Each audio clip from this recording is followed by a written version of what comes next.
안녕하세요, 여러분. 사연을 들어주시려고 이곳을 찾아와 주신 분들께 진심으로 감사 인사를 먼저 올리고 이야기를 시작해 보도록 하겠습니다. 저는 지금 30대 후반을 향해 달려가고 있는 결혼까지 한 유부녀로 저에게 벌어지게 된 어처구니 없는 일에 대해 이야기를 하고 싶어 이곳을 찾아오게 되었습니다. 사실 저는 저만 잘 먹고 잘 살면 된다고 생각하는 사람인데 결혼이라는 제도는 뭔가 제 생각에 금을 긋게 만드는 것 이상으로 어려운 일이더라고요. 저와 남편 우리 두 사람만 행복해서는 안 되고 그 주변인들까지 모조리 다 챙기고 눈치를 봐야 하는 상황이 몇 번이나 생기게 되니까 참 형용할 수 없는 기분이 들었습니다. 이야기를 시작하기 앞서서 이런 말을 꺼낸 이유는 제가 들려드릴 저의 이야기가 남편과 저의 불화가 아닌 전혀 엉뚱한 사람들에게 시작된 일이기 때문입니다. 이 일로 인해서 스트레스를 받아 원형 탈모가 생기기도 했고 공부를 해야 하나 싶은 오기가 생기기도 했기에 모든 것이 다 지나간 지금 훌훌 털어버리려고 글을 적어봅니다. 여러분들께서 제 이야기를 재밌게 들어주신다면 오히려 더 가벼운 마음으로 지난 과거는 과거일 뿐 내 시간은 흐르는 물이다 하고 생각하며 지내보려고 합니다. 그럼 제 이야기 지금부터 시작해보도록 하겠습니다. 저는 사실 대학을 나오지 못했습니다. 아니, 이걸 못했다고 해야 하는 게 맞는지 모르겠지만 그냥 저는 별거 없이 공부에 취미가 없었고 고등학교를 졸업하자마자 취업이 확정되었습니다. 일찌감치 은행에 계약직 사원으로 들어가게 되어서 고졸 경력자로 일을 하게 되다 보니 굳이 돈 들여가면서 대학을 진학해 취미에도 없는 공부를 해야 할 이유를 찾지 못했습니다. 따지고 보면 대학에 가서 공부를 더 하는 이유가 바로 좋은 회사에 취직을 하기 위해서지 않겠습니까? 다른 이유가 있을 수도 있지만 저는 적어도 그렇게 생각합니다. 계약직 사원으로 쭉 머물러 있었으면 대학의 소중함을 조금 느꼈을지도 모르겠지만 저는 정말 천운을 타고난 사람인지 아주 좋은 기회를 잡게 되었습니다. 고졸 계약직 사원들을 대상으로 한 특제 공고에 발탁이 되어서 저는 은행 정직원이 되었고 청구에서 오랜 시간 일을 하게 되었습니다. 그러다 제 나이가 28살이 되었을 때 처음으로 저희 지점에서 오게 된 남편을 만나게 되었고 서로 첫눈에 반해버려 연애를 시작하게 되었습니다. 첫눈에 반했을 때 정말 제 인생의 동반자를 만난 것 같다는 느낌을 받았습니다. 이 사람과 1년을 연애하면서 점점 더 그 생각은 짙어지게 되었죠. 식성부터 사소한 습관 하나하나까지 서로 너무 잘 맞는 부분이 많아서 조금 성급할지 모르겠지만 저희는 연애 1년 만에 결혼을 약속하게 되었습니다. 두근거리는 마음을 안고 시댁에 처음으로 인사를 드리러 간 날 저는 시모가 저를 보자마자 대학은 어디를 나왔냐고 묻는 바람에 크게 당황하고 말았습니다. 물론 제가 대학을 나오지 않은 부분에 있어서 쪽팔려 한다던가 숨기고 싶어 한다던가 하는 성격은 아니었기에 금방 마음을 갈무리 하기는 했습니다. 제가 당황을 했던 이유는 보통 첫 만남에 몇 살이냐, 어디 출신이냐, 뭐 이런 걸 물어보지 않겠습니까? 다짜고짜 대학을 어디 나왔냐고 물어보실 거라고는 상상도 못했습니다. 사람마다 각자 맞는 자리가 있다고 생각을 하고 살았던 저는 시모에게 솔직하게 대학을 나오지 않았다고 말씀을 드렸습니다. 사실 결혼하는데 대학을 어디 나왔는지가 얼마나 중요한가요? 명문대 출신의 백수라면 그게 무슨 소용이 있겠습니까? 저는 고졸 출신이긴 하지만 은행 정직원 계약도 했고요. 제 자리에서는 잘 살고 있다고 생각합니다. 근데 제가 대학을 나오지 않는 고졸 출신이라고 말을 하자 시부가 인상을 팍 쓰시는 게 아니겠습니까? 사람 면전에 대놓고 표정 관리하지 않는 모습에 살짝 놀랐습니다. 시모가 저를 보며 과하게 놀라면서 말씀을 하셨습니다. 대학을 나오지 않았다고? 어떻게 대학을 나오지 못한 애가 우리 집 며느리로? 그러시면서 말끝을 흐리고 시부를 바라보시는데 알고 보니 시부가 한의대를 졸업한 한의사더라고요. 그래서 공부, 학벌 이런 거에 상당한 자부심이 있는 사람이었습니다. 그도 그럴 게 우리 남편도 꽤 명문대를 졸업한 은행원이고 시동생도 회계사로 일을 하고 있었습니다.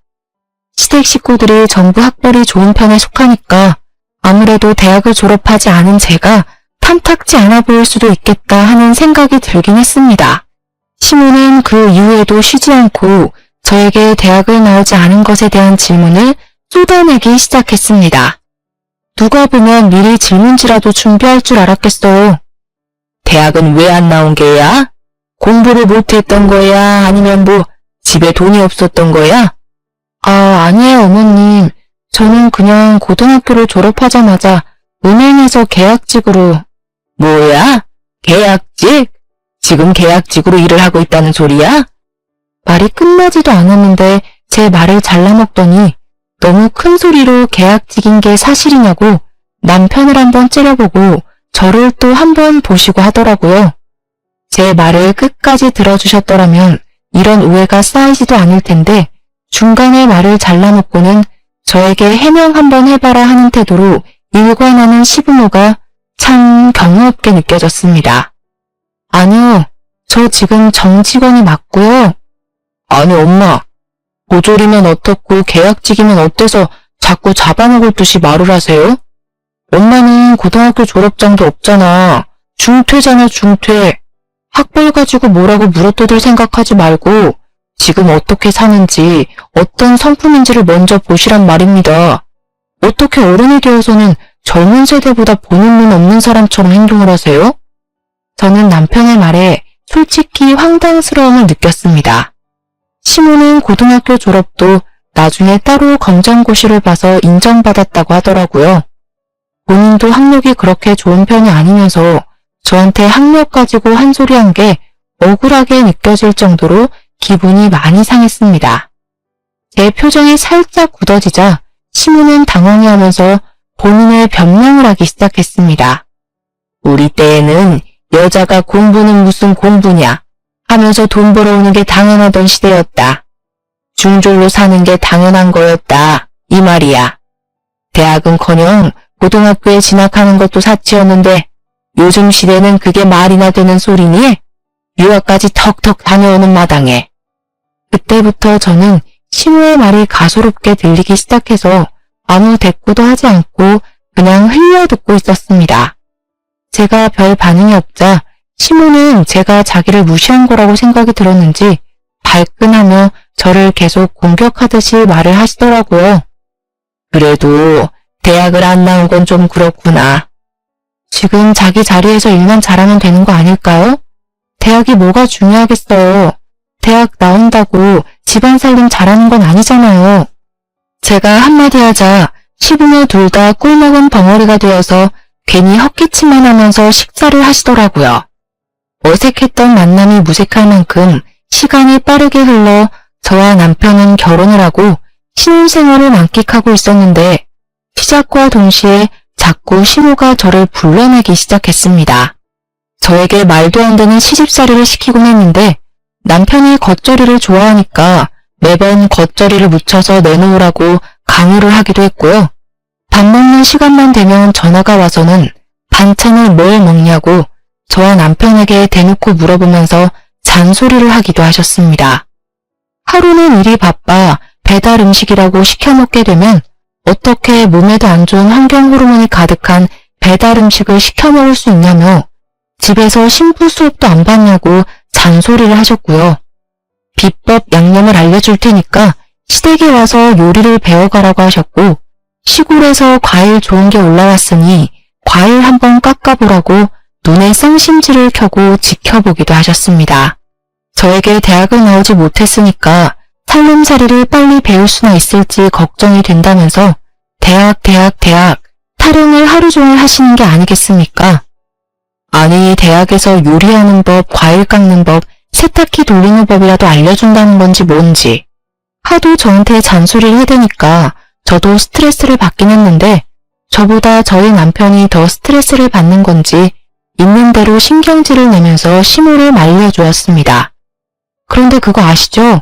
평생 키운 아들이 엄마 편 안 들고 마누라 편 들으면 엄청 서운하다고 우리 시모는 남편이 제 편을 드는 게 서운했었나 보더라고요. 계속해서 저만 보면 가만히 내버려 두질 못하고 이리 시켜먹고 저리 시켜먹고 악순환의 반복이었습니다.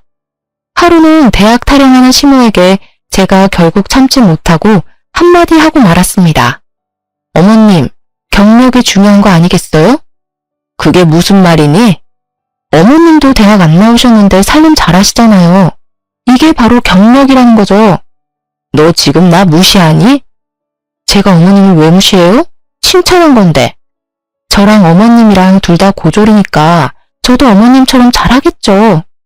시모의 얼굴이 불그락푸르락해졌지만 대학을 가지고 더 말을 하지 못하고 부들부들거리고 있었습니다. 솔직히 저도 시모랑 유치하게 싸우고 싶은 마음은 전혀 없었는데 자꾸 학벌 가지고 한 소리 하니까 저도 더 이상 참을 수가 없더라고요.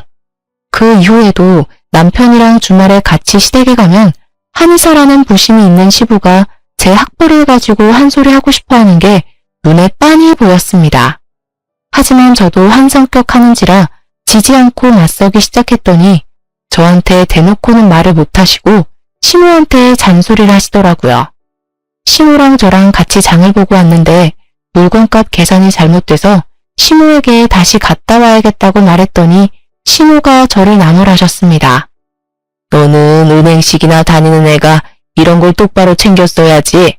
옆에서 멀뚱멀뚱 서 있기만 하니까 이런 실수가 생기는 것 아니니?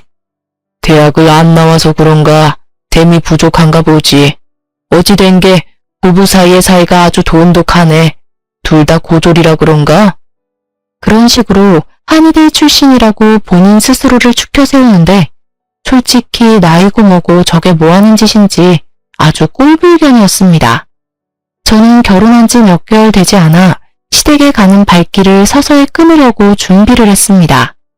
아무리 남편이 제 편을 들어준다고 해도 시부모는 끄덕도 하지 않고 저를 고졸 출신 은행원이라며 무시하기 바빴거든요. 물론 저도 그런 시부모에게 타격을 받는다거나 제 스스로 무너진다거나 하지는 않았지만 매일 바뀌지 않는 레퍼토리에 익숙해질 필요도 없으니 시댁에 방문하기를 꺼려했습니다.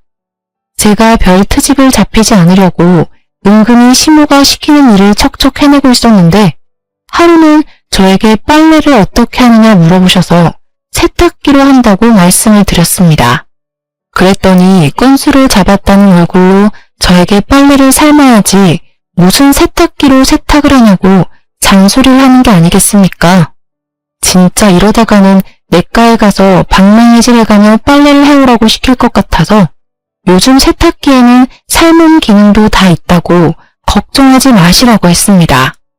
그랬더니 고졸이라서 깨끗하게 빨래를 하는 방법을 모른다고 하면서 저를 무시하려고 하시길래 너무 어이가 없어서 저도 참지 못하고 또 질러버렸죠. 어머님 고졸인 거랑 세탁기 사용하는 거랑 무슨 상관이 있어서 학벌을 들먹이시는 거예요? 학교를 제대로 나오질 않았으니 인성이 저 모양이지. 어찌 된 게 시부모 무서운 줄 모르고 저리 망아지처럼 날뛰냐? 그러면서 방으로 쏙 들어가려고 하시는데 남편이 인성을 울리는 것에 화가 났는지 시부를 따라 들어가서 한마디 하더라고요. 자기 자리에서 열심히 일을 하고 있는 사람에게 칭찬을 해주진 못할 망정 인성 운운하면서 거들먹거리는 게 어른이 할 짓이냐고 말이 너무 심하다고 말입니다. 저는 그 일을 계기로 시댁에 가는 발걸음을 티나게 줄였고 시댁에서도 저에게 오라는 말을 하지 않으시더라고요. 하지만 방문만 하지 않은 것이지 시모는 틈만 나면 저에게 전화를 해서 본인이 얼마나 멋진 엄마였는지를 자랑하기 시작하셨습니다. 시부는 한의학을 전공했으니 공부부심을 충분히 부릴 수 있다고 100번 양보해서 생각을 할 수 있었습니다.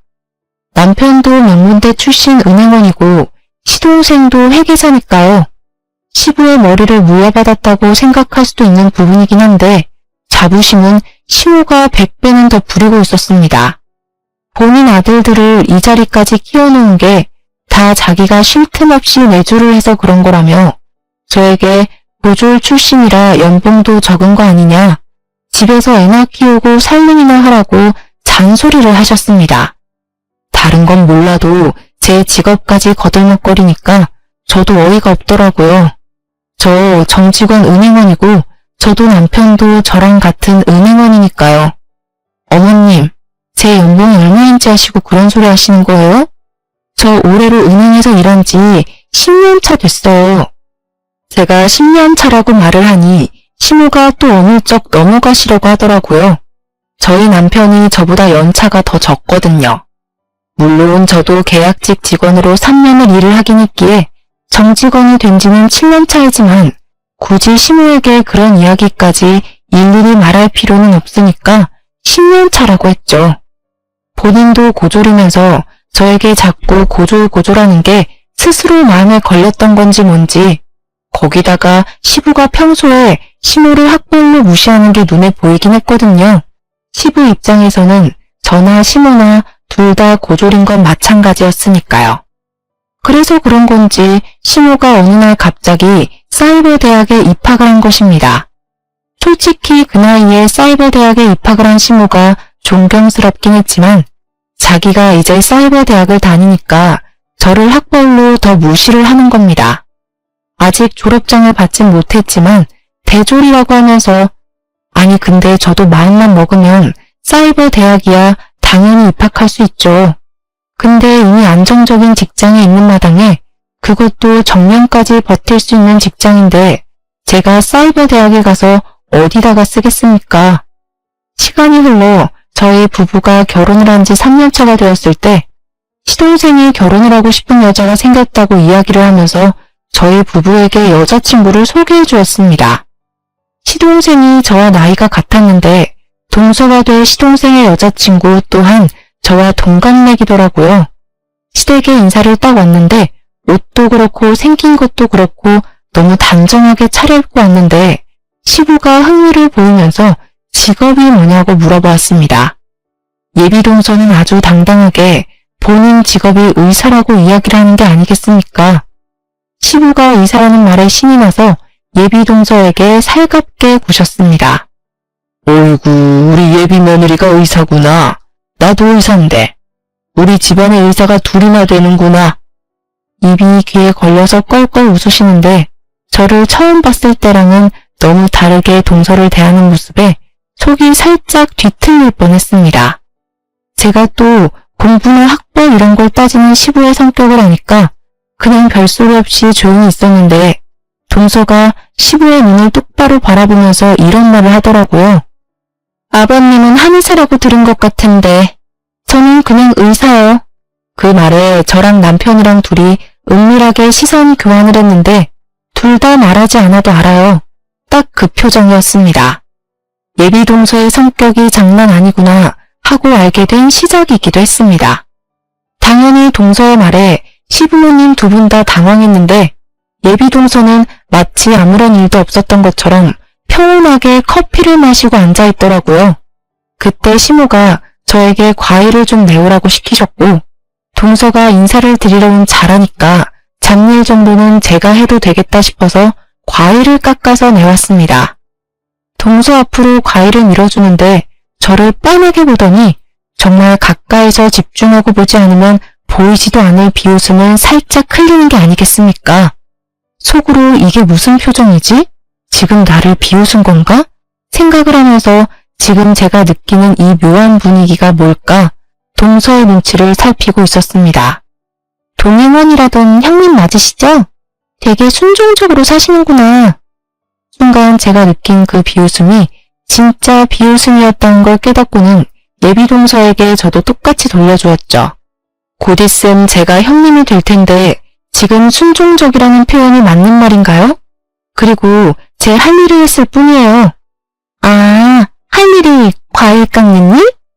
그러면서 피식하는데 아니 반말은 왜 반말인지 어이가 없어서 순간 남편의 얼굴이 티가 나게 굳었는데 시부는 의사라는 예비동서가 마음에 들었는지 갑자기 다른 주제로 말을 돌리시면서 예비동서와 대화를 하기 시작했습니다.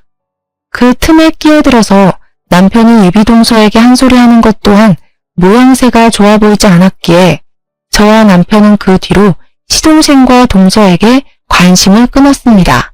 그런데 시부가 동서를 엄청 마음에 들어한 게 눈에 딱 보였다고 하지 않았겠습니까? 결국 시동생 결혼을 팍팍 밀어붙여서 시키더라고요. 결혼을 한 이후에는 입으로 표현하면 욕만 줄줄 나올 정도로 어이가 없었습니다. 시부가 대놓고 동서를 예뻐하니까 동서의 기고만장이 하늘을 찌르기 시작한 것입니다. 원래 노을자리 보고 뻗댄다고 동서도 시부가 뭐만 하면 의사 며느리라고 편을 들어주니까 시부가 무시하는 저를 같이 무시하면서 재수없게 굴더라고요. 저에게도 동서가 생기고 처음 맞이하는 명절이 되었는데 첫 명절에 여러분들은 시댁에 가서 뭘 하셨는지 기억이 나시나요? 보통은 일찍 와서 식사 준비를 거들거나 시부모님과 대화를 한다거나 해야 하는 거 아닌가요? 우리 동서는 그런 행동을 한 번도 한 적이 없습니다. 자기가 의사라서 명절이고 휴일이고 할 것 없이 바쁘다면서 시간이나 날지 모르겠다고 오후에 잠깐 들릴게요. 이러고 있더라고요. 저는 의문이 당연히 들었죠. 의사는 무슨 명절에 쉬지도 않고 수술이랑 진료가 있답니까? 거기다가 뭐 대학병원 의사도 아니고 동네 병원 의사였어요. 분명 빨간 날 쉰다는 걸 알고 있는데도 뻔뻔하게 의사라서 일이 바쁘다고 말하는 게 황당한 거죠. 차라리 살림하는 게 싫어서 늦게 오겠다고 하던가. 하지만 시부는 또 동서 편을 들면서 의사면 평일이고 주말이고 그런 게 없는 게 당연하다고 우리 며느리 고생하니까 그냥 푹 쉬라고 하는 게 아니겠습니까? 당연히 고졸 출신 은행원에게는 해당 사항이 없는 말이었죠. 저는 잔소리꾼인 시모 옆에 찰싹 달라붙어서 식사 준비를 다 마쳤더니 동서가 그제야 빼꼼 얼굴을 들이밀더라고요. 근데 그날 우리 남편이 점심을 먹고 체하고 말았습니다. 속이 더부룩하다고 하더니 얼굴이 창백해져서 손발까지 얼음장처럼 차가워졌더라고요. 제가 놀래서 남편의 손발을 주무르고 시부가 한약으로 된 소화제와 손을 따주겠다면서 침을 들고 나와 남편의 손을 따주었습니다.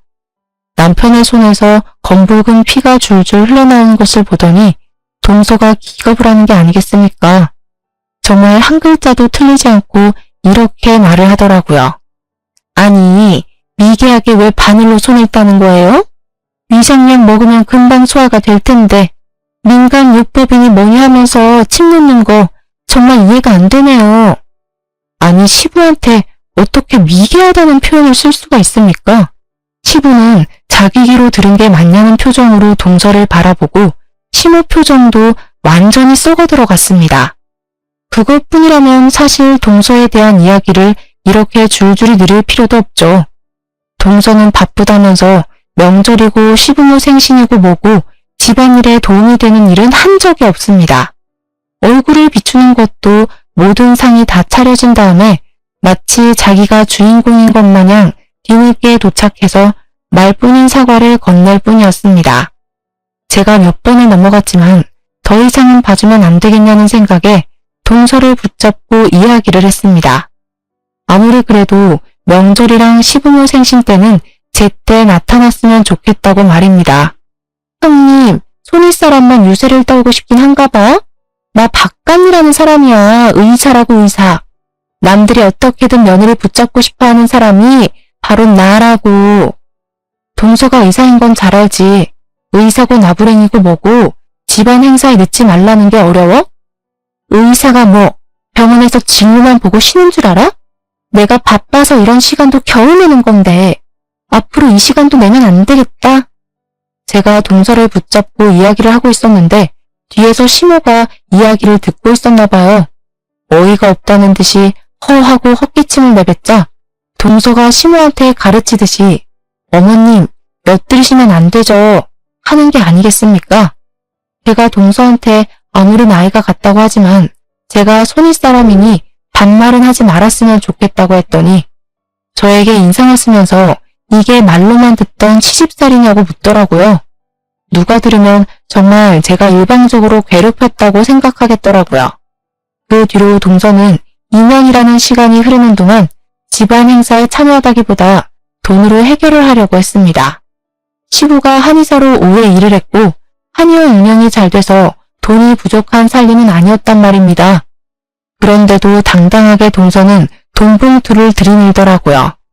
동서도 의사니까 얼마나 용돈을 드리는지 궁금하기도 하고 해서 슬쩍 시부한테 물어봤는데 올해도 참석 못해요 라고 당당하게 말을 하면서 용돈 액수는 10만원, 20만원 들어있는 게 끝이라고 흉을 보시더라고요. 생신날에도 고작 10만원 넣어서 줬대요 글쎄.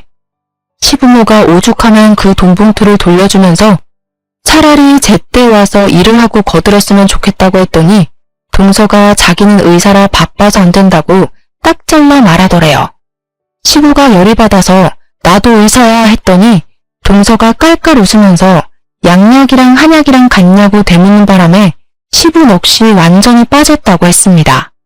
저는 진짜 동서에게 다른 의미로 박수를 쳐주고 싶었어요. 머리에 꽃을 꽂은 년이 따로 없지 않겠습니까? 그렇게 점점 막장으로 치닫는 시댁과의 관계가 6년째 이어지고 있었던 어느 날, 저는 30 중반이 되었고 남편과 고민 끝에 임신 계획을 세우고 임신에 성공을 하게 되었습니다. 사실 결혼 6년 차에 아이를 가지게 되었으니 많이 늦기도 했고 시댁에서도 아이를 정말 오랜 시간 기다려 오셨거든요.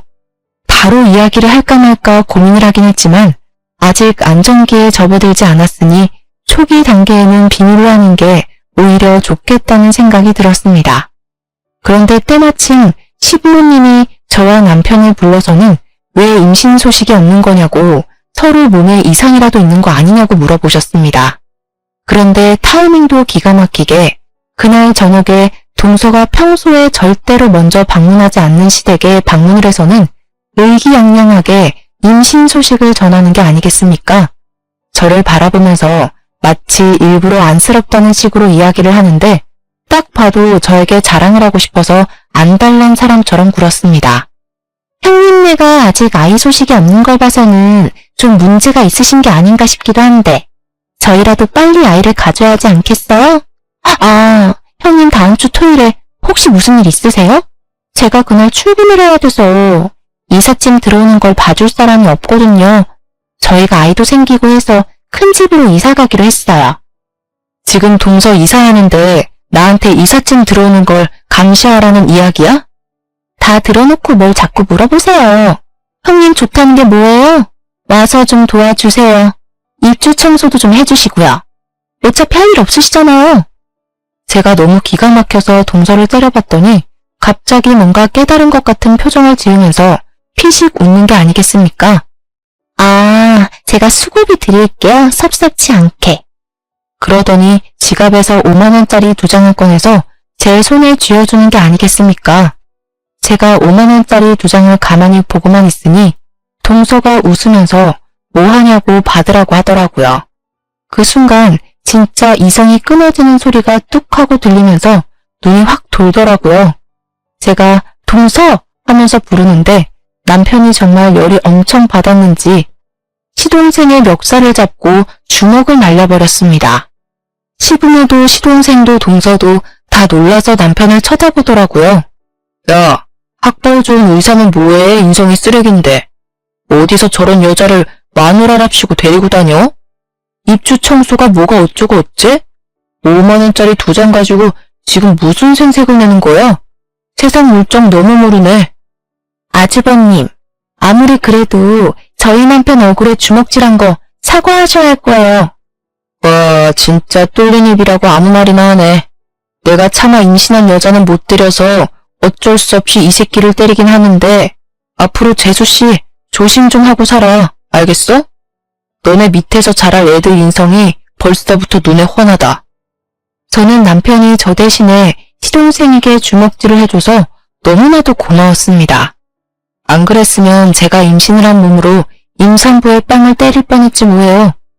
남편은 멍하니 있는 시부모께도 경고를 하듯이 이야기를 했습니다. 앞으로 이런 걸로 스트레스 줄 거면 2번 다시는 찾아오지 않겠다고 말입니다. 동서는 시동생의 얼굴을 이리저리 살피면서도 저에게는 끝까지 사과를 하지 않고 모른 척하면서 저희가 집에 가는 걸 지켜만 보고 있더라고요. 그 뒤로 남편은 정말 작정이라도 한 사람처럼 저에게 시댁의 연락도 받지 않고 갈 생각도 하지 말라고 동서에게 사과를 받기 전까지는 아무것도 하지 말라고 했습니다.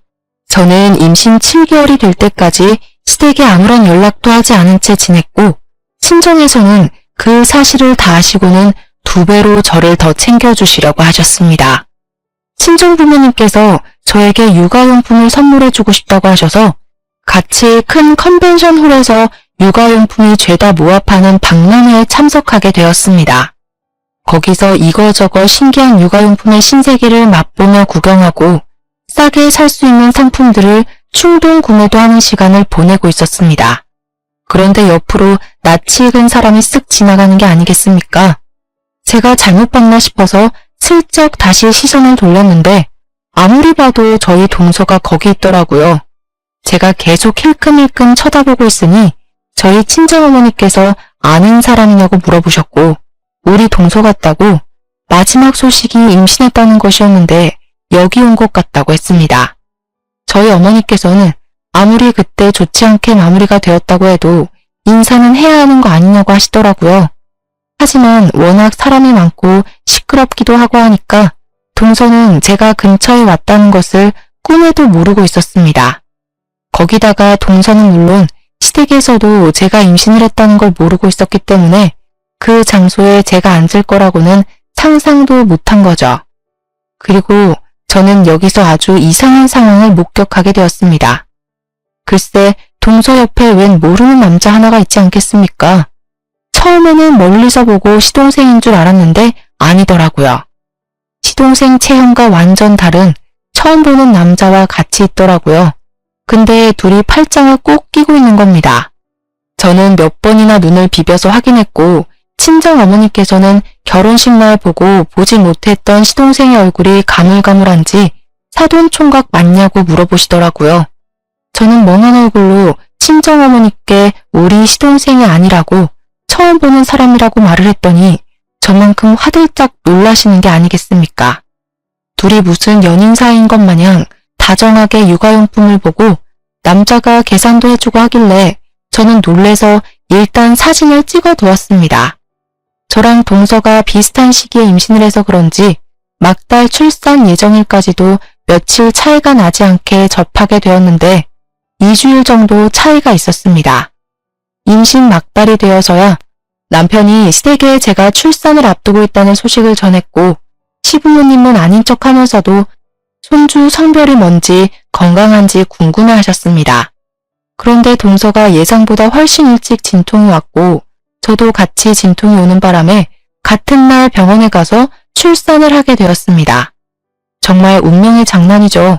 같은 날 손주들이 태어나게 되었는데 제가 2시간 일찍 낳게 되는 바람에 시부모님이 제 병원에 먼저 찾아가서 인사를 하시고는 동선에 출산했다는 말에 달려가셨습니다. 그런데 동서가 어떻게 자기가 진통을 겪고 출산에 임박했는데 형님 병원에 먼저 갈 수 있냐고 서운하다고 시부모한테 짜증을 냈다는 게 아니겠습니까? 그 소식을 전해 듣고는 정말 어이가 없었지만 이미 벌어진 일인데 이제 와서 뭐 어쩌겠냐 싶어서 동서의 말을 무시하고 저는 몸조리에 힘을 썼습니다. 둘 다 조리원까지 잘 다녀와서는 시부 생신이 코앞이라 친생아들을 데리고 시댁에서 식사를 하기로 약속한 뒤 모이게 되었는데 거의 8개월 만에 찾아가니 어색하더라고요. 시부모님도 어색한지 저에게 수고했다고 말은 해주시는데 은근히 제 눈치를 보시는 것 같고 분위기가 미지근한 와중에 동서가 그러는 거예요. 형님은 매번 저에게 밀리기만 하시더니 애는 몇 시간 일찍 나와서 다행이네요. 이런 거라도 이겨야지. 장남의 첫 딸인데. 제가 어이가 없어서 동서를 바라보는데 남편이 옆에서 콧구멍을 벌렁벌렁 거리더라고요. 또 사달이 날 것 같아서 남편의 손을 꼭 잡았습니다. 오늘 아이 낳고 처음으로 찾아온 시댁인데 괜한 분란만 일으키고 싶은 마음은 없었거든요. 근데요, 시부모님께 저는 아직 서운하네요. 저도 아들 낳았고 형님네는 딸 낳았는데 당연히 저한테 먼저 오셨어야 하는 거 아닌가요? 딸이고 아들이고 무슨 의미가 있다고 그래. 의미가 없긴 왜 없어요? 대를 잇는 게 누군지가 중요한 거죠. 형님 어떡해요? 똑똑한 아들을 낳았어야 했는데 아무짝에도 쓸모없는 딸을 낳았네. 도대체 그 말에 화를 내지 않을 엄마가 어디 있겠습니까? 그렇게 따지면 동서도 저도 시모도 전부 누군가의 딸 아닌가요? 제가 너무 열이 받아서 남편보다 한 발 먼저 동서의 대갈통을 빡 소리가 날 정도로 크게 후려갈겼습니다. 동서가 형님 하면서 저에게 소리를 지르는데 제 손이 얼얼할 정도로 때려서 그런가 동서 눈에 눈물이 와글와글 고이더라고요.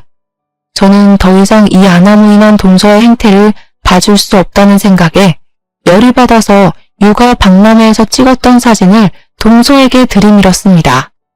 동서, 이 남자 누구야? 동서가 낳은 아들이 우리 시동생 아이는 맞아? 지금 저 미행하셨어요? 와, 형님 진짜 무서운 사람이네. 미행? 내가 왜 동서를 미행해? 나도 우연히 갔다가 본 거야. 아주 둘이 팔짱 끼고 육아용품 계산도 해주고 장난 아니게 기쁜 사이 같아 보이던데? 그 말이 끝나기 무섭게 시동생이 무슨 소리를 하는 거냐고 하더니 제 휴대폰을 빼앗듯이 가져가서 사진을 하나하나 확인을 해보는 거 있죠. 그러면서 동서 얼굴이 새빨갛게 달아오르더라고요. 시동생이 아는 사람인 건지 뭔지 아직도 이러고 있는 거냐고 소리를 지르는데 동서가 아니라고 오해라면서 당황한 채 시동생에게 변명을 하는 게 아니겠습니까? 형님 정말 소름 돋는 사람이야. 이거 전부 조작된 거야. 이 배경 우그러진 거 여기 티나지 않아? 이거 포토샵으로 조작한 거라니까. 포토샵으로 조작은 무슨. 나 그런 프로그램 다룰 줄도 모르는 사람이거든. 내 눈으로 똑똑히 봤어. 우리 친정 부모님까지 함께.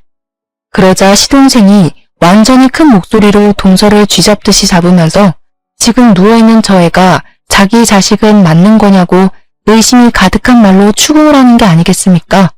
알고 보니까 그날 육아대전에 같이 왔던 그 남자가 시동생도 아는 남자였는데 동서의 첫사랑이나 다름없는 사람이라고 하더라고요. 거의 10년 가까이 만났던 사람인데 동서가 너무너무 사랑해서 죽기 살기로 매달렸던 남자였다고 하는 겁니다. 그 남자가 바람을 피우고 딴 여자랑 결혼을 하는 바람에 동서도 홧김에 시동생이랑 서둘러 결혼을 했는데 그 뒤로 새벽에 첫사랑에게서 가끔 연락이 도착했대요. 찌질한 남자의 표본을 빼다 박은 그 남자는 동서에게 새벽마다 자니? 라는 문자를 보내기도 하고 그걸 시동생이 몇 번 목격까지 했다네요. 그래서 새벽에 물건을 집어던지면서 싸운 적이 한두 번이 아니라는 겁니다. 완벽하게 연락도 차단했다 안 한다 안 본다 했는데 둘이 같이 있는 모습을 제가 떡하니 목격하고 사진까지 찍어서 보관을 했던 거죠. 시동생이 동서에게 큰 소리를 떵떵 치면서 저 아이가 내 아이라는 거 못 믿겠다고 유전자 검사를 하겠다고 난리가 났고 동서는 무슨 소리 하는 거냐고 그런 거 못한다고 강짜를 부렸습니다. 이런 식으로 절 엿먹이면 좋으세요? 진짜 음침한 사람이다. 동서가 말을 하는 순간 시동생이 열이 받았는지 동서의 뺨을 갈기더라고요. 뺨을 맞은 동서는 충격을 받아 아무 말도 하지 못하고 멍하니 서 있었습니다. 네가 더 문제 있는 사람이야. 아주 보자 하니까. 유전자 검사 진행할 테니까 그런 줄 알아. 결국 시동생네는 시조카의 유전자 검사를 진행했고 정말 믿기지 않게도 친자 불일치라는 결과를 받게 되었습니다. 당연한 수순으로 시동생은 이혼 소송을 진행했는데 동서가 울고불고 매달리면서 이혼만큼은 죽어도 안 된다고 빌었다는 게 아니겠습니까? 그 첫사랑이라는 놈이 엄청난 논팽이였고 여자라면 사족을 못 쓰는 놈이라 이혼만 3번 했던 전적이 있다고 하더라고요. 동서도 그런 놈이랑 평생 살기 힘들다는 것을 알고 있으니 직업 괜찮고 적당히 사랑할 수 있는 시동생을 골라서 결혼을 했던 거고요. 하지만 시동생이 호구도 아닌데 그런 결혼 생활을 왜 유지하겠습니까? 유책 배우자는 아무런 힘도 없다는 거 다들 잘 아시죠? 재산 분할은 물론이고 위자료까지 전부 받아낼 수 있는 모든 것을 다 받아낸 시동생도 정말 대단하다고 생각했습니다. 동서는 끝까지 저에게 그런 치부를 어떻게 만천하에 드러낼 수 있냐고 따져 물었고 저는 억울해하지 말라고 했습니다. 어이가 없네? 동서. 아니 이제 동서도 아니지. 그러게 왜 바람을 피우고 그래? 그 뒤로 저에게 가끔 번호 없는 메시지로 저주를 퍼붓는 문자를 보내는 동서에게 화가 나고 그동안 당했던 일들이 새록새록 떠오르더라고요. 분풀이라도 제대로 해야겠다 싶어서 동선의 병원이 있는 동네 맘카페에 장문의 글을 작성해서 올렸습니다. CC병원 여의사 김땡땡은 보아라 하는 제목으로 불륜을 저지르고도 뻔뻔하게 남의 자식 뱃속에서 키우면서 가족들을 기만했던 사실을 고발하는 글을 올렸습니다. 거기다가 환자들을 돈으로만 생각하고 친절은 어디다 갖다 버린 건지 부도덕한 짓을 한두 번 한 게 아니지 않냐고 반성하라고 말입니다. 당연히 동서는 동네 병원 페이닥터로 있던 그 자리마저 잃게 되었고 다른 동네 병원으로 옮겼다는 소식을 듣게 되었습니다. 이대로 복수를 접을 수 없지 않겠습니까? 저는 또 옮긴 병원 동네에 있는 맘카페에다가 똑같은 글을 또 올려버렸습니다. 동서가 병원을 옮겼다는 소식을 들을 때마다 어떻게든 그 지역 카페를 찾아서 글을 올렸습니다. 나중에 동서가 저에게 잘못했다고 이제는 더 이상 취직할 병원도 없다면서 울면서 전화를 했더라고요. 제가 그동안 못된 짓을 해서 벌 받는다는 거 잘 알겠는데요. 이제 그만 멈춰주세요. 근데 제가 굳이 남이 된 그 여자의 사정을 봐줘야 할 이유가 있겠습니까? 앞으로 내 분이 풀릴 때까지 조금만 더 참아봐. 시동생은 이혼을 했다는 충격으로 정신을 못 차리고 매일같이 술독에 빠져 살더니 결국에는 다니던 사무실에서도 해고를 당했습니다. 시부모님은 우리 잘난 아들이 여자 하나 잘못 만나서 이 꼴이 됐다고 맨날 신세한탄을 하셨고 저는 속으로 고소해하면서 겉으로는 시부모를 위로하는 척했습니다. 저희 딸은 무럭무럭 잘 자라고 저와 남편의 사이에도 여전히 굳건하게 비온 뒤에 굳은 땅처럼 잘 지켜내고 있는 중입니다. 우리 남편은 시부모가 저를 붙잡고 하도 신세한탄을 하니까 귀찮으면 시댁에도 가지 말라고 하더라고요. 근데 저는 은근히 시부모가 저를 붙잡고 제 눈치를 보면서 이야기를 하는 게 웃기고 재미있어서 조금 더 즐기기로 했습니다. 저는 여전히 은행에 다니면서 제자리에서 열심히 일을 하고 있고요. 저희 딸은 친정 부모님께서 맡아서 잘 돌봐주고 계십니다. 시부모님이 본인들이 봐줄 수 있다고 하시면서 손녀딸 보고 싶어 전전긍긍하는 거 잘 알고 있긴 하지만 그동안 저 학벌로 무시한 게 성질이 나서요. 친정 부모님께 맡기고 있는 중이랍니다. 앞으로 저에게 어떻게 하는지에 따라서 달라지겠죠? 조금만 더 이 생활을 즐기고 싶습니다. 이래서 미꾸라지 한 마리가 물을 다 흐린다는 말이 있는 건가 봅니다. 애초에 그런 인간이 동서로 들어오지만 않았더라면 이 지경까지 막장으로 치닫을 일도 없었을 건데 말이죠. 새삼 교훈 하나 얻고 가네요. 여러분들도 앞으로 사람 보는 눈 키우시면서 늘 좋은 인연만 함께하길 바라겠습니다. 사연 들어주셔서 감사합니다.